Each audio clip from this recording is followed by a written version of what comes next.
Assalamualaikum warahmatullahi wabarakatuh. Perkenalkan, nama saya Emir Mahmud dari kelompok 5.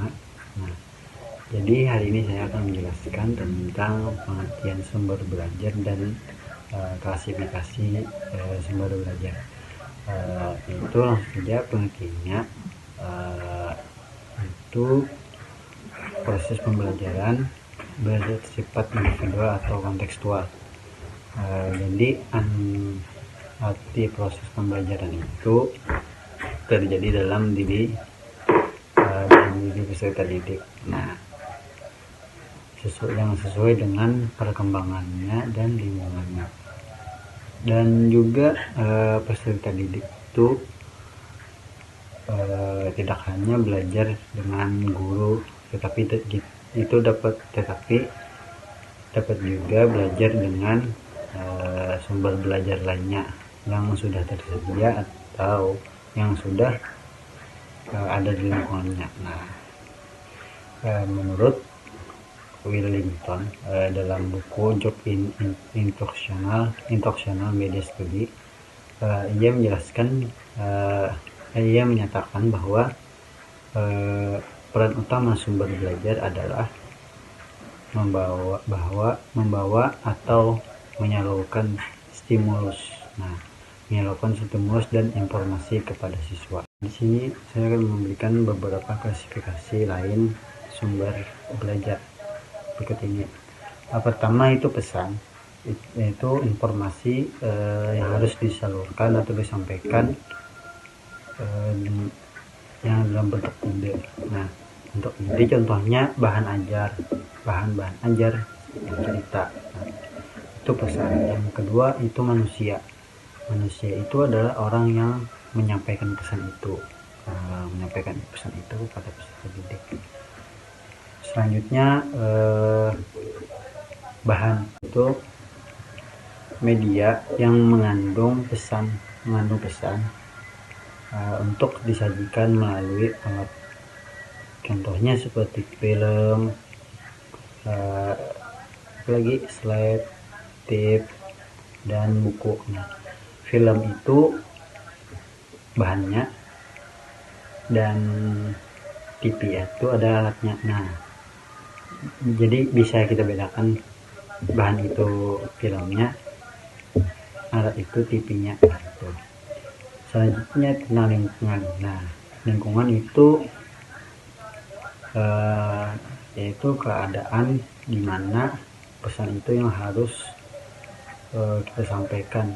Nah, kita contoh menyampaikan di ruang belajar, ruang studio, atau aula. Nah, itulah mungkin dari saya itu saja. Selanjutnya akan disampaikan oleh Julfa Khairunisa. Baiklah, saya Julfa Khairunisa. Selanjutnya ada komponen sumber belajar dan faktor-faktor sumber belajar. Yang pertama, komponen sumber belajar terbagi ada 3, yaitu tujuan dan fungsi sumber belajar. Sumber belajar yang dirancang mempunyai tujuan-tujuan tertentu baik implisit maupun eksplisit. Karena itu, tujuan dan fungsi sumber belajar juga dipengaruhi oleh setiap jenis variasi sumber belajar yang digunakan. Sedangkan yang kedua, bentuk dan keadaan fisik sumber belajar. Wujud sumber belajar secara fisik satu sama lainnya berbeda-beda. Misalnya, pusat perbelanjaan beda dengan kantor bank, sekalipun keduanya sama memberikan informasi mengenai perdagangan. Sedangkan yang ketiga ada pesan. Pesan termasuk komponen dalam pembelajaran, sebab sumber belajar harus mampu membawa pesan yang dapat dimanfaatkan oleh pemakai sehingga mereka memperlihatkan dan menangkap isi pesan itu secara efektif dan efisien serta terserap secara maksimal.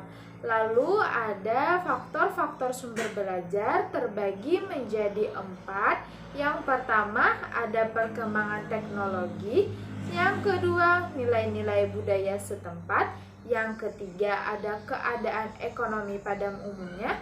Yang keempat ada keadaan pemakaian. Selanjutnya ada pemilihan sumber belajar.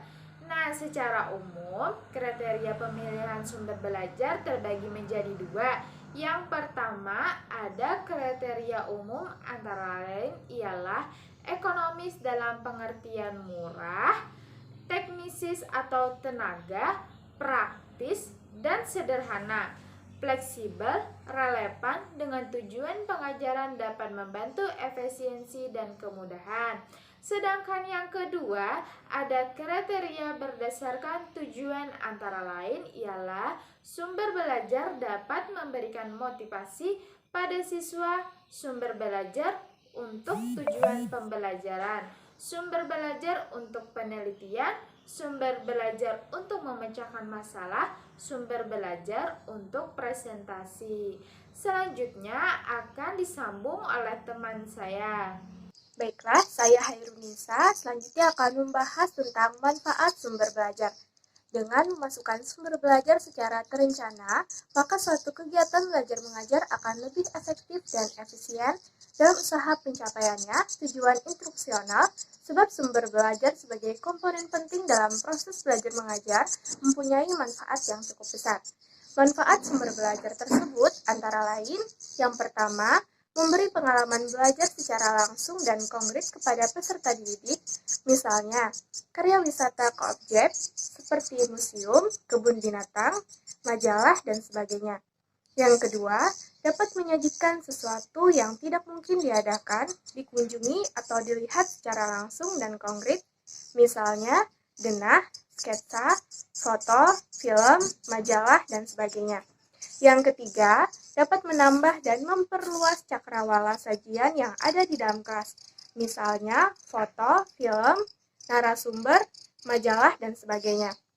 Yang keempat, dapat memberi informasi yang akurat dan terbaru, misalnya buku bacaan, ensiklopedia, majalah, dan sebagainya. Yang kelima, dapat membantu memecahkan masalah pendidikan, baik dalam lingkup makro, misalnya belajar sistem jarak jauh melalui modul, maupun makro, pengaturan ruang yang menarik, simulasi, penggunaan film. Yang keenam, dapat memberi motivasi yang positif apabila diatur dan direncanakan pemanfaatannya secara tepat. Yang ketujuh, dapat merangsang untuk berpikir, bersikap, dan berkembang lebih lanjut. Misalnya, buku teks, buku bacaan, film, dan lain-lainnya yang mengandung daya penaluran sehingga dapat merangsang peserta didik untuk berpikir, menganalisis, dan berkembang lanjut. Mungkin ini saja dari kami. Salah hilap mohon maaf. Assalamualaikum warahmatullahi wabarakatuh.